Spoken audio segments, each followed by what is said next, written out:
Nós sempre colocamos o nosso querido Mestre Jesus nos deu uma noite bem alegre, bem produtiva, mas acima de tudo bem simples, que é a maneira mais gostosa de nós viver.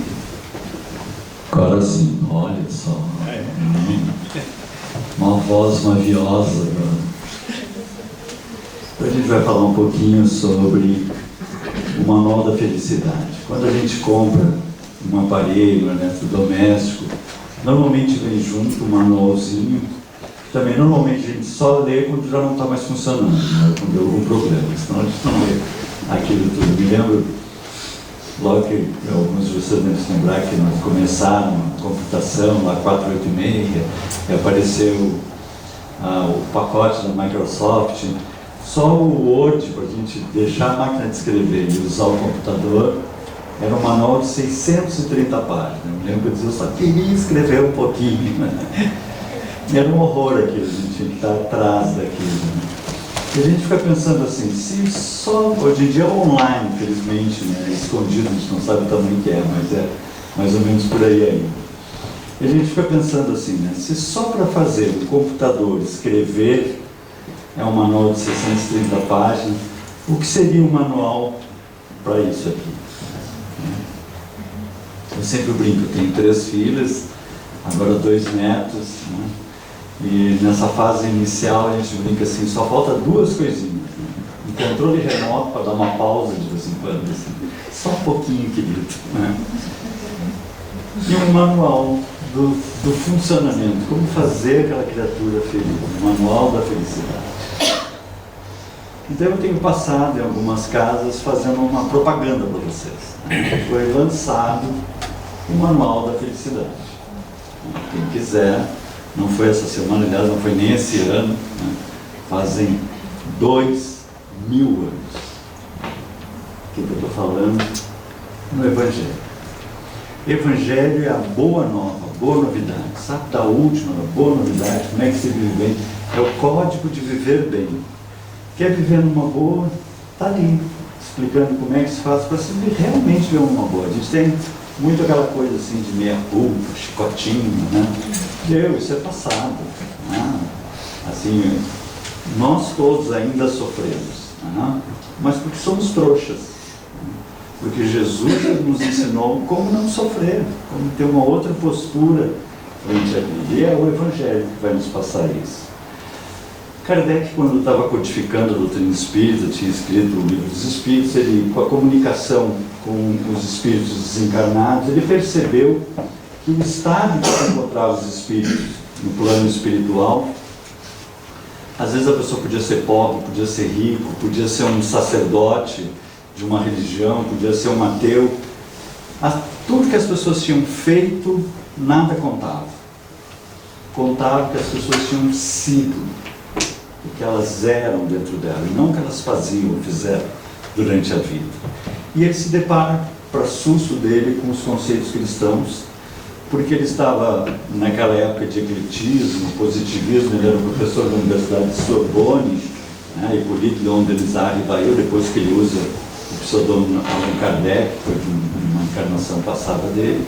Então ele estava naquela fase de será que Deus existe, não existe, será que tem sentido isso? E ele se depara justamente com os conceitos cristãos. E ele vai então ao Evangelho e pega a parte moral dos ensinamentos de Jesus e escreve um outro livro então da codificação, Imitação ao Evangelho, de acordo com a doutrina espírita, que mais tarde ele transforma o nome para o Evangelho segundo o Espiritismo, de acordo com o Espiritismo. Então nós vamos falar aqui, mas é Evangelho igual. Eu estou sempre lendo de manhã, quando eu faço a minha oração. Nós lemos aqueles livros do Emmanuel, Fonte Viva, Pão Nosso, Vinha de Luz, e à noite eu gosto de ler o próprio Evangelho mesmo, na Bíblia mesmo, né? Porque é lindo, as passagens são encantadoras. Mas aqui eu vou falar nessa compilação que Kardec fez. E Kardec, naquela didática fantástica dele, ele pega os 4 primeiros capítulos para situar o usuário, né? Já que é o nosso manual do usuário, o manual da felicidade, Os 4 primeiros capítulos é para situar o usuário. Depois que o usuário está situado, então vem o manual da felicidade em si. Então, capítulo 1. Não vim destruir a lei. Ou seja, Jesus, nosso amorzão, nos diz assim: em verdade vos digo que o céu e a terra não passarão sem que tudo que se acha na lei esteja perfeitamente cumprido. Então existem leis e nós estamos inseridos nessas leis, né? Então, se por exemplo eu saio com o meu pai, né, eu quero chamar um ônibus, chamar um táxi, eu normalmente não estarei nessa posição assim, né? Por quê? Porque a mesma coisa que eu pegar agora esse livro aqui, eu vou fazer uma magiquinha para você, vou fazer ele parar no ar. Só um pouquinho que agora. Última tentativa. Ainda bem que não parou, precisam sair correndo. Por que não parou? Por uma lei. A mesma lei que estaria tocando aqui. A lei da gravidade. Um corpo maior em direção a um corpo menor, a lei da gravitação universal de Newton. Se alguém gosta de um pouco mais de gente na física, cai lá em Einstein. A curvatura do espaço-tempo faz rolar um corpo menor em direção a um corpo maior, porque ele faz um movimento. Mas enfim, leis. E nós estamos inseridos em leis. Então, por exemplo, se eu estou lá no 10º andar de um edifício comercial, eu estou com pressa, e eu toco o elevador vai até o 8º, enche, desce, eu digo, eu estou com pressa, ele vai até o 9º, enche, desce, mas daí eu vejo que eu estou sozinho. Não tem ninguém olhando, não tem ninguém vendo. Eu aproveito que não tem ninguém vendo e desço pela janela. O que vai acontecer do 10º andar? Vamos esborrachar. Não precisa ninguém estar vendo, são leis. Então, aqueles pensamentozinhos amorosos que só nós temos assim com a sogra, né? São leis, né? Senhor, leva ela, está sofrendo aqui embaixo. Né? São leis, vamos nos esborrachar. Eu não lembro se eu contei aqui para vocês outra vez que eu estive aqui. Eu estava fazendo uma palestra e comecei a brincar com essa coisa de sogra. E aí o presidente de uma casa espírita aqui, próximo, estava bem na frente, ele levantou a mão assim, eu digo, opa, você não gosta de brincadeira. O senhor sabia de uma coisa? A gente nunca tem sogra com nome de esperança. Vem coisa. Porque a esperança é a última que morre. Aí eu disse para ele, então o senhor vai me desculpar, mas o senhor não é espírita. Porque espírita, mesmo que tenha compreensão, o espírita nunca quer que a sogra morra. Porque viva a gente sabe onde é que aquela coisa está, mas já pensou invisível. Minha mãe é sogra e a minha sogra é maravilhosa. Brincadeira. Então são esses pensamentozinhos que às vezes a gente guarda com o chefe, né? Por exemplo, assim, a gente fica lá imaginando em serviço, se o chefe sentasse na cadeirinha, explodisse aquela bombinha, fosse uma cabecinha para um lado, um bracinho para o outro, os pensamentos amoráveis que a gente tem, vamos nos esborrachar. Que vamos lançar um monte de catecolaminas, um monte de coisa, vamos ficar tudo duro, assim, mesmo que a gente esteja brincando com o pensamento. Então, quando a gente curte guardar uma mágoa, ela não podia ter feito isso comigo, ela não devia ter feito, né? De espírito, então é uma maravilha, assim, né? Meu perdão, mas pegar um brother aqui, né? Aquela coisa que não sabe o que ele fez há 632 anos atrás, a coisa é longa, assim, né? Ou então a raiva, né? Que não para de permanecer na raiva, ou aquela tristeza profunda, aquela força que vai, né? Ou aquela inveja, enfim, essas emoções que não nos fazem bem, que mobilizam dentro de nós desarmonias e a gente não fica legal. Né? Daqui não saireis, dizia Jesus, né? Daqui não saireis enquanto reste um único J, um único ponto, um único seitil, também tem uma outra tradução. Por que isso? Nós não vamos sair da Terra até o último pontinho. É simples, ele está nos falando da evolução. E nós éramos macacos, né? Extremamente panacas. Agora nós somos macacos melhorados, só panacas, né? Então já melhoramos bastante ainda. Mas enquanto nós não construirmos dentro de nós a estabilidade das nossas emoções, a conquista das nossas emoções, nós vamos sofrer, não é nenhum assim, tu viu, é a coisa do pecado, né? Como é que é pecado dentro da doutrina espírita, né? É aquela ideia assim, Não bate a cabeça na parede que Deus vai te castigar. Aí tu vai lá e bate, começa a sangrar. Viu? Deus te castigou. Deus não castigou. Uma parede dura, uma cabeça mole, na verdade, uma cabeça dura, vai sangrar. Né? Então, cada vez que tu entra numa desarmonia com as leis, com o teu processo interno, vai desarmonizar o teu processo emocional e tu vai perder a tua paz, vai perder a tua capacidade de lucidez. Quando a gente se estressa, por exemplo, a gente diminui a libido, né? Porque a gente está caminhando no campo, vem um touro atrás de nós e passa uma menina bonita ou um menino bonito, não vou ficar assim, não, deixa eu fugir do touro, depois eu vejo aquilo. Né? Diminui o nosso sistema imunológico, está vindo uma bactériazinha. Que bactériazinha? Olha o tamanho do touro. Né? Então, eles são mecanismos que a gente evolutivamente construiu dentro de nós e que agora a gente tem que aprender a lidar com isso, senão a gente fica sempre fugindo de um touro. Às vezes não tem um touro no campo, mas tem aquele marido que inferniza a nossa vida, aquela esposa assim, que atazana, aquele chefe. Então a gente tem que saber lidar com esses touros e não levar ele para casa com a gente, saber lidar com os processos e viver em paz com a gente. Né? Por exemplo, há uma diferença na evolução, já que nós estamos falando em evolução, há uma diferença na evolução entre essa criatura aqui e essa criatura aqui, dá para notar. Né? Um está duro, estressado, né? Quer matar, né? O outro é numa boa, ali, rindo, né? Curtindo. Né? Entre essa criatura aqui e essa aqui.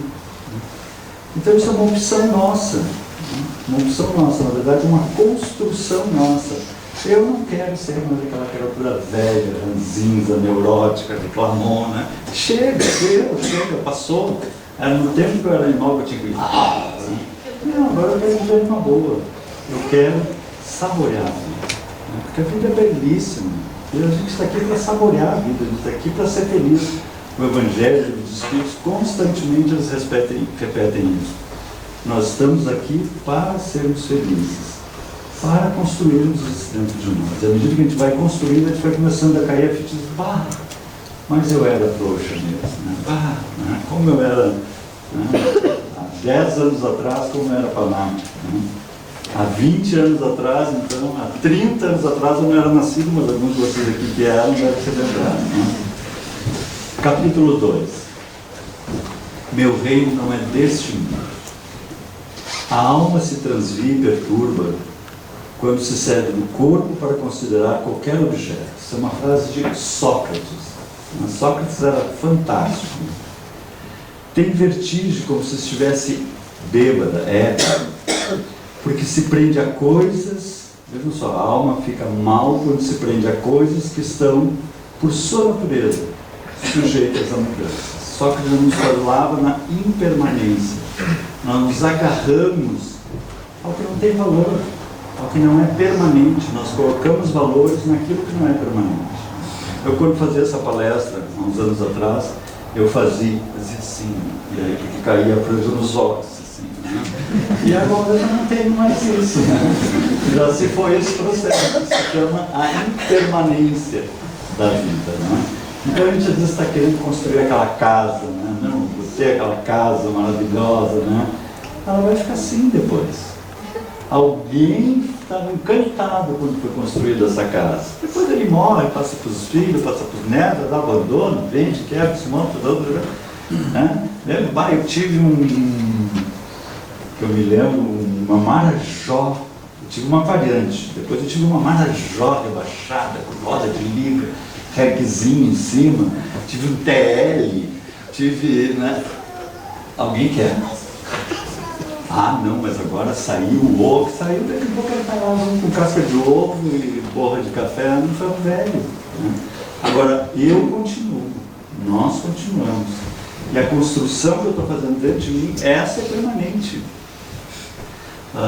Kant dizia que uma das grandezas de Deus é ter criado seres perfectíveis, que se aperfeiçoam. O que é isso? Vamos supor que eu compro uma TV daquelas de tubo, quadradona, preto e branco, e começo a assistir ela. Começo a assistir, daqui a pouquinho ela começa a ter um chilique assim, começa a ficar colorida. E eu continuo assistindo, daqui a pouquinho ela começa a espremendo, fica fininha. E eu assistindo, daqui a pouquinho ela começa a ficar uma Smart TV, 50 polegadas. Não, pessoal. O meu celular, viu? Desligue o celular. Daqui a pouquinho ela vai ficar uma Smart TV. Não vai. Por quê? Porque ela vai ser sempre... Deixa eu só desligar de vez aqui. Ela vai ser sempre uma TV preto e branco. Já nós não. Nós vamos nos tornando perfectíveis, como se diz. Ou seja, a gente aos pouquinhos vai se tornando melhor, menos neurótico, mais justo, mais capaz, mais sensível. Nós vamos nos aperfeiçoando dia a dia. Isso é maravilhoso. Né? Nós vamos tornando uma TV de plasma. Todo o universo se transforma. Até o nosso Sol vai explodir. Mas daqui 5 bilhões de anos, não tem pressa. Então esse processo da impermanência é natural.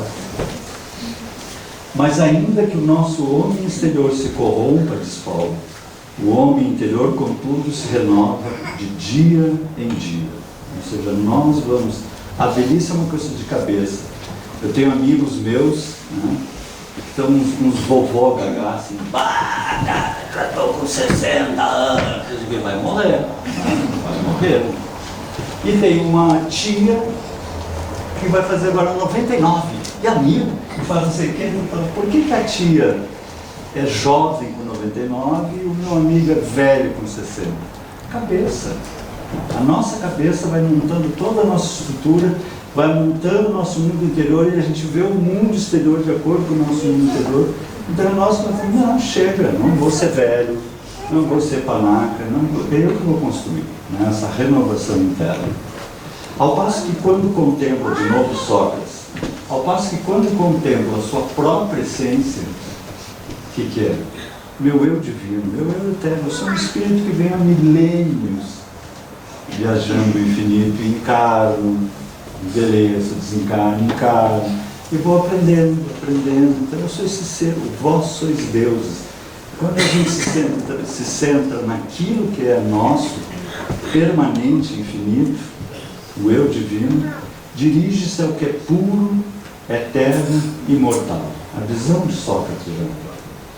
E sendo ela mesma dessa natureza, permanece aí ligada por quanto tempo possa. Cesse então seus transviamentos, pois está unida ao que é imutável. E esse estado da alma que se chama sabedoria. Olha que lindo isso. Né? Então Jesus, né, aquele amorzão que era, ele não ia vir à Terra aqui e dizer assim, olha pessoal, vocês aqui estão ralados. Meu reino não é deste mundo, meu reino é de Júpiter, Saturno, céu, alguma coisa assim. Isso seria uma sacanagem fazer isso. Ele vem dizer assim, meu reino não é deste mundo, é deste mundo. E onde o usuário tem que prestar atenção e centrar a atenção não é neste mundo, não é no vizinho, no coisa, na política, é neste mundo. Porque a felicidade não é deste mundo, é deste mundo, é aqui que a gente vai construir a capacidade de ser feliz. Capítulo 3. Há muitas moradas na casa de meu pai. Não se turbe o vosso coração, é uma moção. Credes em Deus, credes também em mim. Há muitas moradas na casa de meu pai. Nós estamos numa escolinha terra. Há 3 coisas no universo. Né? Esse grupo de estudos pergunta, né? Quantas coisas tem no universo? Não, 3. Deus, Espírito e matéria. Matéria, a gente está num pontinho de um pontinho aqui, né? E a gente acha que sabe, né? Não, a ciência sabe assim que, né, o Big Bang explodiu e agora ele está cada vez mais rápido, né? Cada vez mais rápido, não devia, porque devia ser como um fogo de artifício, ficar devagar, mas ele está cada vez mais rápido a expansão. Então tem alguma energia fantástica fazendo o universo expandir. Mas nós não temos a menor ideia do que se trata. Então, na física, a gente fala assim, quando a gente não tem a menor ideia, a gente dá um nome bonito. 73% é energia escura. Ninguém tem a menor ideia do que se trata. E o resto? Bom, aí tem as galáxias que estão girando e tem a força centrífuga, né? Elas deviam estar se expandindo mais, não estão. Então tem uma matéria ali que a gente não consegue enxergar, ver, não tem a menor ideia do que se trata. Então, o que é o universo? 73% é energia escura e 23% é matéria escura. Você não tem a menor ideia do que se trata. Mas o que a gente sabe, então? A gente sabe 4% são os átomos. A única coisa que a gente conhece no universo é 4% que são os átomos. Ah, bom, pelo menos os átomos a gente conhece. Então, estamos, ainda estamos lá com o acelerador de rádio, você precisa entender. E o espírito, a mente, nós estamos longe ainda de entender os processos dimensionais. E aqui, se a gente olhar, na nossa galáxia tem estrelas desse tamanho, como Sirius, Rigel, Canopus, Aldebaran, e ali, é o Sol. Olha o tamanho do Sol perto dessa estrela aqui, na nossa galáxia. Há muitas moradas na cara de meu pai. E nós estamos viajando. Acho que quando a gente chega nas férias, assim, consegui ir para Santa Catarina, numa praiazinha, acho que os apóstolos disseram assim, vamos para Sirius, não, vamos para Aldebaran, né? Vai ser a nossa caminhada nesse infinito que nós temos nessa morada. Capítulo 4, ninguém poderá ver o reino de Deus se não nascer de novo. Que Nicodemo, um dos únicos doutores da lei que entendeu a grandeza de Jesus, e aí ele quis falar pessoalmente com Jesus, aí ele se informou, ficou sabendo que ele estava na casinha de um pescador, em Cafarnaum. Ele foi de noite pelas ruelas, chegou até a porta do pescador, bateu a porta, e o próprio mestre abriu e recebeu ele. E ele disse, Senhor, sei pelo que dizes e o que fazes, que és o Filho de Deus. Então eu venho te perguntar, o que deve fazer um homem para chegar ao reino dos céus? E Jesus, olhando para ele, cheio de amor, disse assim, Nicodemos, em verdade, verdade vos digo, que ninguém atinge o reino dos céus se não nascer de novo. O Nicodemos, que já era velhinho, disse assim, mas Senhor, como é que pode um homem velho tornar ao ventre de sua mãe? Nicodemos, o Espírito sopra, não se sabe de onde vem nem para onde vai. É o infinito que nós vivemos. O que é do Espírito é do Espírito. O que é da carne é da carne. Como todo espírito superior, ainda dá uma brincar. Então, que é doutor da lei em Jerusalém e não sabe essas coisas, nos falando em reencarnação. Nós mergulhamos, aprendemos, saímos, mergulhamos, e é rapidinho isso. Né? Se perguntar para um jovem assim, o que é a vida? Nossa, a vida, né? Tem uma vida pela frente. Aí pergunta para uma velhinha, o que é a vida? Nossa, eu ontem estava casando, né, já morreu e eu já estou morrendo. A vida é rapidinho, é para já. Né? Mas nós temos várias delas. Mas tem duas confusões, eu não vou falar de reencarnação, mas tem duas que eu gosto de abordar aqui, que é a lei de Talião e a metempsicose, que a gente faz muita confusão com isso. A lei de Talião é olho por olho, dente por dente, lá de Moisés. Né? Uma vez perguntaram para Jesus, por que Moisés fazia essas coisas, dizia essas coisas? Ele dizia, pela dureza dos vossos corações. Eles eram muito duros, então ele precisava ser duro. Né? Mas hoje se entende causa e efeito, não fatalidade. Tipo assim, tem assim um primo rico, cheio de dinheiro, cheio de coisa, e o outro primo lá, né, recém-casado, né, passando uma certa dificuldade, a esposa ficou doente, ele meio que se apertou, ele se lembrou do primo e foi lá na empresa do primão rico, disse, desculpa, vai atrasar meu salário, que não conseguiria, só rapidinho. Não, porque não dá, porque meu Porsche está chegando, eu estou com dinheiro aplicado, não. Como é que aquele priminho sai dali? Com aquele sentimento cheio de amor, que tomara que morre feliz, desgraçado, né? E claro, essas cargas vão para cima dele, e ele chega, fica duro, aí ele vai para casa, as crianças já vêm, ele já se irrita com todo mundo, porque já está cheio de carga, o que seria música para os ouvidos se torna um inferno, ele vai para o quarto lá pensar como é que vai ganhar mais dinheiro, e aquilo passa, ele envelhece, morre, e vai chegar lá como? Todo destrambelhado. Né? Se ainda fez mal para alguém, vai encontrar os que ele fez, senão vai estar todo meio ruim lá, assim, aí os amigos espirituais dizem, e aí, meu amigo, parece que o troço não funcionou direito, né? Porque vamos tentar de novo, vamos, então assim, faz o seguinte, bota um pouquinho menos de dinheiro, que eu acho que com muito assim eu me perco. Então tá, mas vai, tenta de novo. Sempre recomeçar, porque a lei é a lei do amor, não é a lei do ouro, do ouro, é o amor que nos conduz. Nós estamos exatamente na situação para crescermos em paz, exatamente. E a outra metempsicose, porque reencarnação não é uma novidade espírita. Reencarnação se falava na Babilônia, na Suméria, no Egito, né? Várias tradições chinesas, e todo mundo já falava em reencarnação na Índia, mas normalmente com essa ideia da metempsicose. A metempsicose é o quê? É encarnar para trás. Então, se tu é bom, tu vai para frente, se tu for mal, tu volta num animal. E a doutrina dos espíritos, os espíritos vêm explicar que não. O que a gente conquistou para sempre. Isso é maravilhoso. É rosinha de bebê. É somzinho de estamos chegando na terra. Coisa linda. Que amor. Então é conquista que a gente vai fazendo, né? Dia a dia para sempre. Nunca volta atrás. Conquistou para sempre. Mas eu trouxe para as moças aqui uma frase de Platão, que às vezes gosta, tem moças que gostam de botar frase na parede, assim. Essa é uma frase de Platão, discípulo de Sócrates, que aborda bem esse caso. Ele diz assim: se fores um homem bom, justo, honesto, reencarnarás, reencarnação no final, um homem belo e inteligente. Mas se fores mau, reencarnarás nos animais ou nas mulheres. Eles não eram machistas, vocês podem notar. Eles não eram nem um pouquinho machistas na Grécia. Então nós temos dois horrores nessa frase, né? Primeiro, essa ideia de reencarnar para trás, né? E segundo, botar a diferença entre homem e mulher, né? Quando hoje se sabe, na verdade, agora eu vou falar aos homens, já que eu falei às mulheres, né? A partir da década de 50, as mulheres saíram daquela frescura de uma calcinha, põe o casaquinho para me pisar,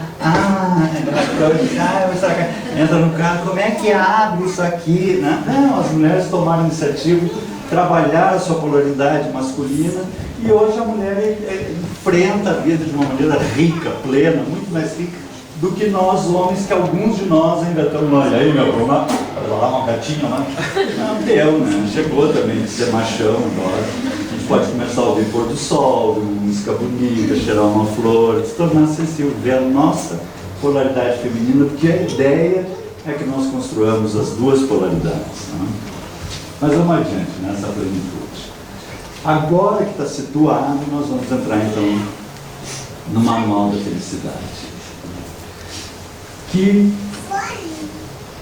surge quando Jesus, nos seus momentos sublimes na terra, sobe ao monte e dá o sermão da montanha, na verdade, né, o maior cântico que a humanidade recebeu. E ele diz assim: felizes aqueles que fizerem tal coisa, felizes aqueles que fizerem tal outra, felizes aqueles que fizerem aquela outra. Felizes. Ele não está dizendo felizes aqueles porque depois que morrer, não é depois que morrer, é agora.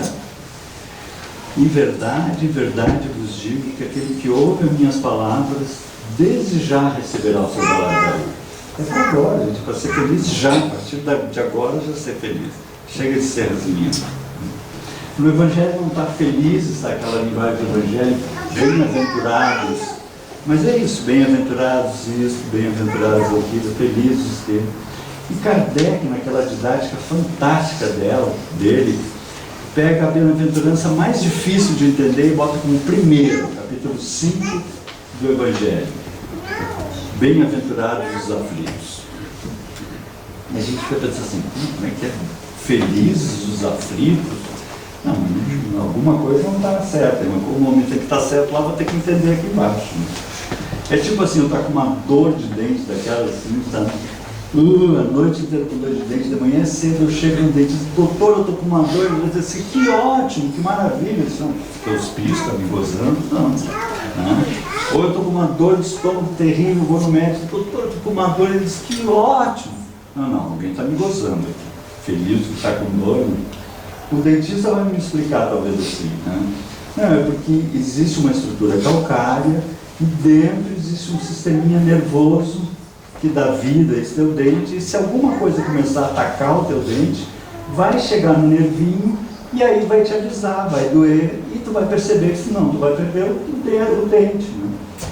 Porque se nós não tivéssemos esses nervinhos, pessoal, seria uma maravilha, nós não ia ter dor de dente, achar uma coisa tão boa, não tem mas não até dente, né? Então é graças a essa dorzinha que eu vejo que tá alguma coisa. O médico diria a mesma coisa, né? Não, se tu tá com uma dor aí, é porque alguma coisa não está funcionando, que bom, vamos ver o que é. Senão tu vai acordar um dia de manhã e dizer, bom dia, querido, bom, vai ver o corpo na cama, pô, morri. Então, graças a essa dorzinha. Então, a dor física, o que é? É um aviso. Eu estou cortando o pão e a faca chega no dedo, para. Do quê? De que está havendo uma desestruturação. Aonde? Na minha estrutura física. Mas Jesus falava numa dor muito mais profunda. A aflição. A aflição é um aviso. De quê? De que está havendo uma destruição. Aonde? Na minha estrutura consciencial. Ah, bom. Aí é grave. Melhor perder os dentes do que perder a consciência. Porque o que é a consciência? É a experiência de todas as vidas que eu passei, todas as experiências que eu conquistei, e agora eu trago elas sob uma vozinha que fala comigo. Vamos supor assim, que eu estou lá numa encarnação, não sei o que é fogão a lenha, nunca ouvi falar em fogão a lenha, não tenho a menor ideia de fogão a lenha. Vou na casa de uma pessoa, tem um fogão a lenha, dono de casa está fazendo chiminha, sabe? Chega a estar vermelhinho, eu digo, ah, que legal. Mas deixa que eu chiclé os dedos, assim, um horror, aqui. Vou passar meses, né, que vai... Vou crescer, vou envelhecer, vou morrer. Na outra vida eu vou nascer, já sou jovem, não tenho a menor ideia de fogão a lenha, nunca vi fogão a lenha. Vou entrar numa casa e vou olhar um fogão a lenha e dizer, alguma coisa me diz que tu lá e eu aqui. Esse alguma coisa é a minha experiência. Eu vou dar aquela olhadinha 38, assim, tu vai olhar assim para a menina, né? Vai queimar a mão de novo, né? Então essa experiência que me mostra o caminho para mim não me queimar de novo, né? Que é a minha consciência.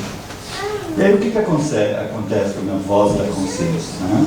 Nós temos um sistema no cérebro muito legal chamado circuito de punição e recompensa. Tem uma areazinha que assim, a substância nigra, a área tegmentária ventral, ela produz dopamina e quando a gente está numa boa, ela lança dopamina e a gente tem prazer, a gente está feliz, a gente está legal, a gente está cheio de pique, assim. Né? Ou o contrário, quando a gente não está, a gente está sem dopamina. Né? E o Instituto Max Planck, da Alemanha, o Instituto do Cérebro da Alemanha, localizou, olha só a velocidade que a coisa funciona dentro de nós. Uma supressão de dopamina, ou seja, cessa, tira a dopamina 100 milionésimos de segundo após uma decisão errada. Olha a velocidade disso. Então é aquela coisa assim, não devia ter dito isso. Não devia ter falado aquilo. Não devia ter olhado daquele jeito, sabe? A gente sente na hora, assim, tem uma mancada. E o cérebro nos avisa, olha que lindo isso, né? Nos dá essa aflição, que tu está caindo do caminho do amor. É como eu brinco assim, tem o caminho dos trilhos do amor, e tu cai para o lado e fica ali nos dormentes. Aí a gente vem tomar uns passos, tá, os amigos que tocam um põe no trilhinho de noite, tá, tudo bem. Aí a gente dá olhar 43 e né? Mas vai aprendendo, né, nesse processo. Mas isso que é lindo, o cérebro nos avisa esse mecanismo. Então o que acontece? Surge a aflição. Né? E aí a gente fica aflito, né? Ou seja, chega no fim de semana, pela semana que a gente fez as coisas que a gente fez, a gente está aflito, o que a gente faz com essa aflição? Toma uma gelada. Porque daí dopa toda a cabeça e continua investindo o resto da vida, assim, como a vida é legal, né? E nunca vai descobrir por que estava aflito. Né? Ou então enche a cabeça de tem que comprar aquela coisa, tem que fazer aquela coisa, vai fazer, não para. E olha para dentro de si. Né? Então quando a gente estiver ruim, olha, bem-aventurados vós agora que tereis fome, que sereis saciados, que chorais porque rireis. O que é isso? É o sistema de recompensa, o contrário. Se eu acertar o passo, eu vou me encher de dopamina. Então, se eu estou assim, em casa, ou no trabalho, se eu estou no trabalho, começa a ficar meio, sabe, começa a dar aquela aflição, aquela coisa, para, vai no banheiro. Vai, Jesus, não estou legal. Sabe, eu fiz a minha prece, tentei ser legal com todo mundo, rir com todo mundo, mas, sabe, tem uma coisa, não estou legal, não sei o que é. E talvez eu ouvi aquela vozinha assim, e aquele pensamentozinho com o chefezinho, que a bombinha explodiu para um lado, a cabecinha para outro, aquele pensamentozinho, né? Aquele lançou as catecolaminas, adrenalina, e eu estou assim agora, né? Então eu percebo isso e consigo, através de uma prece, retornar ao meu estado. Bem-aventurados os aflitos que percebem que estão saindo do caminho do amor, indo para a dor, e pode retornar do caminho da harmonia. Isso é uma fração de segundo, 100 milionésimos de segundo a gente vem desequilíbrio, em 100 milionésimos eu posso voltar ao equilíbrio e seguir com alegria minha caminhada. Nós construímos e metabolizamos e trabalhamos bastante em nós. Capítulo 6, são só 114 capítulos, não se preocupe. Não, vou falar só o iníciozinho do Evangelho, não vou falar todos os capítulos. É o nosso amorzão, o Cristo Consolador, vinde a mim, todos vós que estáis aflitos e sobrecarregados, que eu vos aliviarei. Olha que coisa linda isso, né? A gente parece que esquece isso. E Jesus não era legal. Às vezes eu ouço falar que Jesus era legal. Jesus não era legal. Jesus é legal. Ele continua, ele é o governador do planeta, ele continua trabalhando por todos nós. Basta concentrar, sintonizar. E agora eu estava lendo, você já deve ter visto agora essas últimas tecnologias, em que tu atua no computador, tu já atua com os olhos, né? Tu já consegue, o computador já sabe onde é que teus olhos estão, então pode só fazer assim e ele vira a página. Isso já existe. E agora já estão conseguindo fazer com ondas neurais, consegue atuar nos computadores com ondas neurais. O Bill Gates diz que teclado e mouse vai ser coisa do passado logo, né? Então se a gente está aqui na Terra fazendo isso com o computador, imagina com Jesus. Pensa nele que ele já está pensando em ti. Pede que ele já está. Vinde a mim, todos vós que estáis aflitos e sobrecarregados, que eu vos aliviarei. Tomai sobre vós o meu jugo e aprendei comigo. Aprendei comigo, que sou brando e humilde. O que é brando? É uma boa, não esquenta a cabeça, sabe? Até dá vontade de dar uma esbeladinha, mas vou ficar numa boa, não vou esquentar. Tomara que morra. Não, quebrar uma perninha tá bom, a gente tem que ser mais leve assim. Então ser brando, quando a gente consegue ser brando, a gente fica melhor. A gente não cria todo o ataque, fuga, adrenalina e fica duro. Não, a gente fica numa boa e humilde. Não tem que estar mostrando nada para ninguém, parecendo nada para ninguém. E acharei repouso para as vossas almas, pois é suave o meu jugo e leve o meu fardo. Ele nos ensinou a coisa simples. Nós é que complicamos, nós é que nós é que estamos exagerando. Ele está nos convidando a vida simples. Como é bom a vida simples. Como é bom sentir uma graminha, se tirar uma graminha, ver a lua hoje, que coisa mais linda que está a lua hoje, está um luar maravilhoso. Então tem essa beleza, essa acessibilidade, essas coisas, esses valores, os valores das pessoas que a gente ama. O resto está se desmanchando. A cidade daqui a 1000 anos não vai nem se falar que existe Garibaldi, nem sei se vai existir o Brasil, outras coisas, mas a nossa construção essa vai ser. Fênelon, no Evangelho, diz assim: que tormentos, ao contrário, se poupa aquele que sabe contentar-se com o que tem. Olha que lindo isso. Nós temos uma lista telefônica, dentro da lista telefônica, das coisas que nós queremos. Graças a Deus, senão nós estacionaríamos. Se nós não quiséssemos coisas, nós estávamos lá na caverna agora, sentados. Nós temos tudo o que nós temos porque nós queremos coisas. Nós temos que aproveitar e gozar as que nós já conquistamos. Que coisa boa que agora eu vou poder ir para casa, vou ter uma comidinha, vou ter minha caminha. Quando vocês deitarem no travesseiro, eu gosto de fazer esse exercício. Deito, eu podia estar numa estrada com chuva, 2 pneus furados, estou aqui, coisa boa na minha caminha. Coisa boa, a gente não valoriza as coisas que a gente tem. Então, que tormentos, ao contrário, se poupa aquele que sabe contentar-se com o que tem. Que nota sem inveja o que não possui. Que não procura parecer mais do que é. Eu não tenho que parecer nada para ninguém. Cada um que siga o seu caminho, de ficar lá olhando para o carro do vizinho. Que carro do vizinho? Não tem nada a ver com o vizinho. Às vezes a gente fica lá cuidando do carro do vizinho, e a roupa que a gente vai estender na cola, que para não botar uma coisa rasgada que o vizinho vai ver, e a roupa que a gente vai vestir para o vizinho, e se mostra para o vizinho, ele passa 20 anos fazendo, e aí o vizinho se muda. Ele se muda, ou ele morre, ou a gente morre. Que trouxice! Que trouxice! A gente passou sofrendo 20 anos com trouxice. É nós com Deus, é nós com a vida, nossa construção. Esse é sempre rico, porque se olha para baixo de si e não para cima, vê sempre criaturas que têm menos do que ele. É calmo, porque não cria necessidades quiméricas, não inventa coisinhas na cabeça. Não será uma felicidade a calma em meio às tempestades da vida? É a construção nossa. Eu acho que todos nós temos alguém na nossa vida que foi ou é querido, sabe? Uma mãe querida, um vô querido, sabe aqueles queridos assim, que dá vontade de dar uns beijos? Sabe que criatura mais querida? Multiplica isso por 1 milhão, é Jesus. A gente tem aquela coisa de Jesus que calcava assim, né? Kardec chega a ter uma sobrancelha levantar. Meu Deus, eles são puro amor, pura felicidade, pura doçura, mais querido impossível de encher de beijo. Esses amores cuidam de nós. Capítulo 7. Bem-aventurados os pobres de espírito, ou seja, os humildes. Jesus já nos deu essa lição linda, né? Lavando os pés dos discípulos, aquele que quiser me servir, sirva aos outros. Então, a humildade. E a humildade tem a humildade externa e a interna.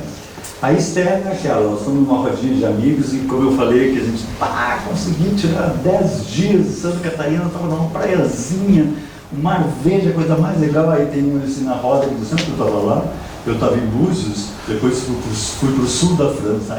Por que não ficou no sul da França? Ninguém gosta disso, né? Então, se a gente não gosta disso, que a gente não faça isso, né? Fica quietinho, fica na tua, né? Quem é mais agradável de se conviver, esse aqui ou esse aqui? Né? Tá na cara, né? Então, relaxar, ser querido, ser doce, ser bom, né? O espírito é uma maravilha, assim, porque olha, de uma humildade, assim, esse ano nós escrevemos 6.444 poucos, não sei quantos, passa, cala a boca, fica quietinho, né? Fica na tua. Né? E a humildade interna, que é a mais importante. Né? Nós temos um processo natural no nosso aprendizado, que é nos cocriarmos. A gente olha os outros e copia dos outros. Isso vem desde a parelha pai e mãe, a gente copia papai, mamãe, depois irmãos, amigos, e segue copiando, e aí começa a copiar personalidades, né? Eu sei que vocês aqui não têm televisão, mas tem gente que tem televisão, e me disseram que tem gente até que assiste novela, né? Por incrível que pareça, e aí fico assistindo aquelas novelas, sei lá, o Rei do Gado, a Rainha das Galinhas, e ele já fica toda assim, querida, não sei o quê, e ela já corta o cabelinho daquele jeito, e já tem que ter aquela bolsa, já tem que ter aquele, né? Aqueles assim, né? E aquele sofrimento para ser o que não é, né? Não tem que não é aquilo ali, né? Então, ler a vida do Chico Xavier. E aí, a vida do Chico Xavier, negócio de dente, é você todo mundo. Negócio de dente é você todo mundo. A cadeira está me irritando. Negócio de dente é você... Não é Chico Xavier, não é Bezerra de Menezes. Então, quem que eu sou?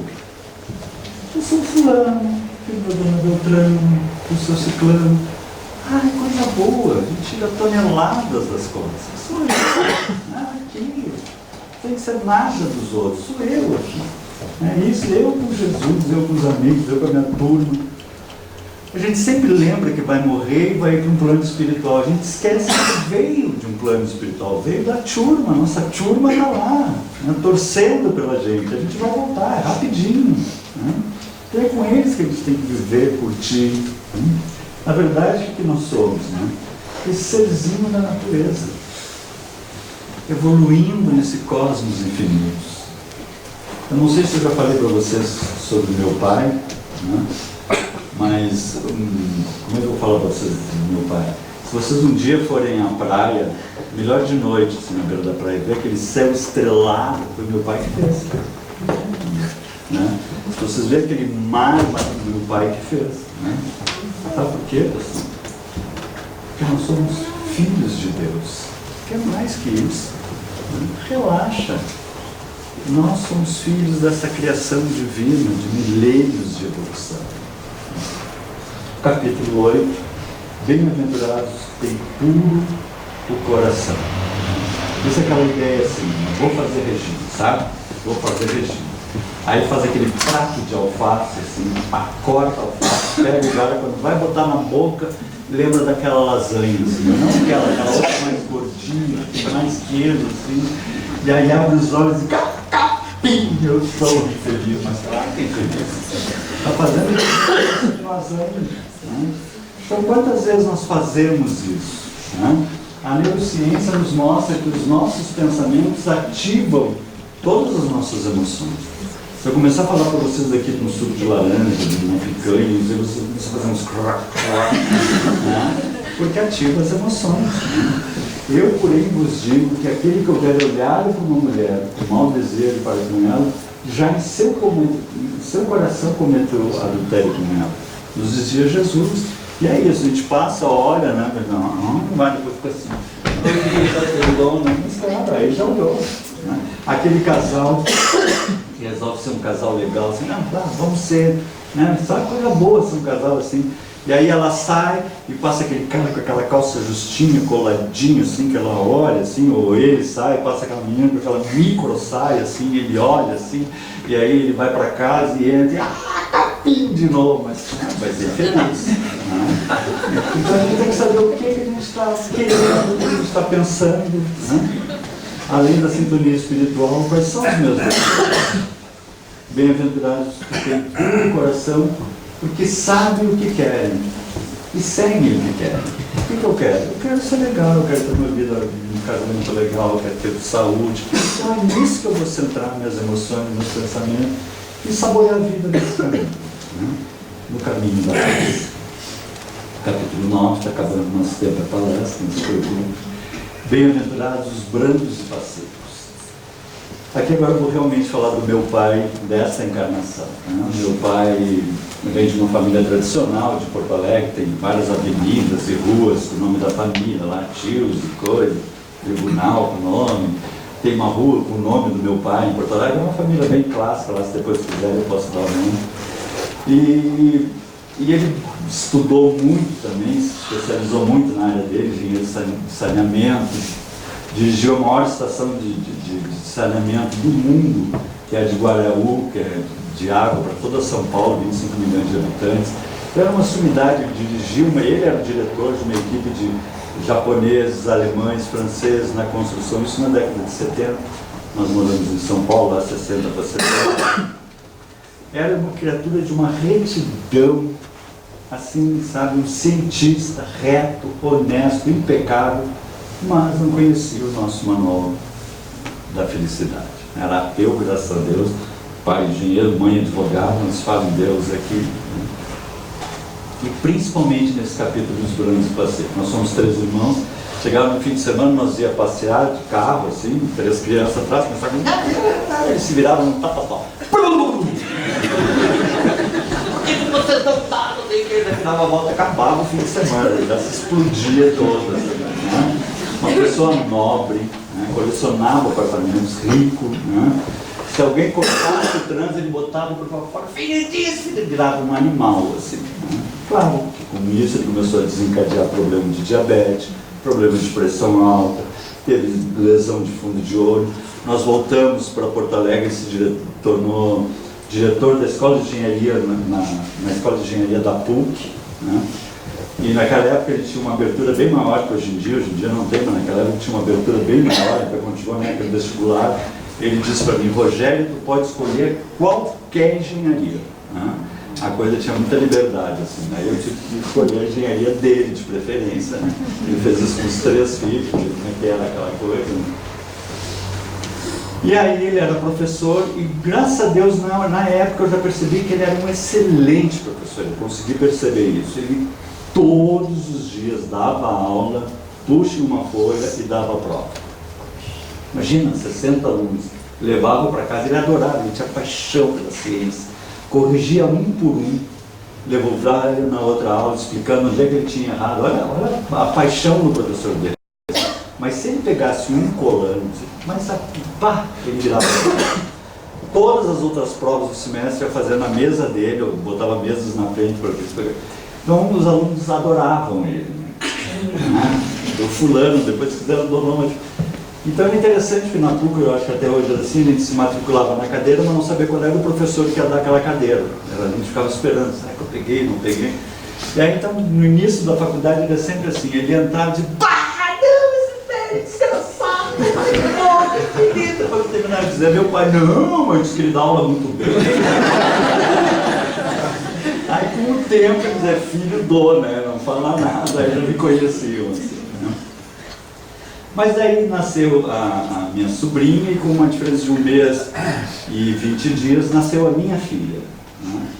E ele já estava bem mais adentado, com infartos, teve um infarto bem mais grave, estava no Hospital Mãe de Deus, em Porto Alegre, na área, vive na UTI, mas com toda uma equipe médica, sabe aquela coisa do dinheiro, do poder, tal. E aí nasceu a minha filha e ele disse, olha, não estou deixando a minha neta vir me ver. Eu disse, não, o senhor está numa UTI, eu acho que na época não era mais rígido isso, então a gente não deixa um bebê recém-nascido entrar na UTI. Não, mas então eu vou lá.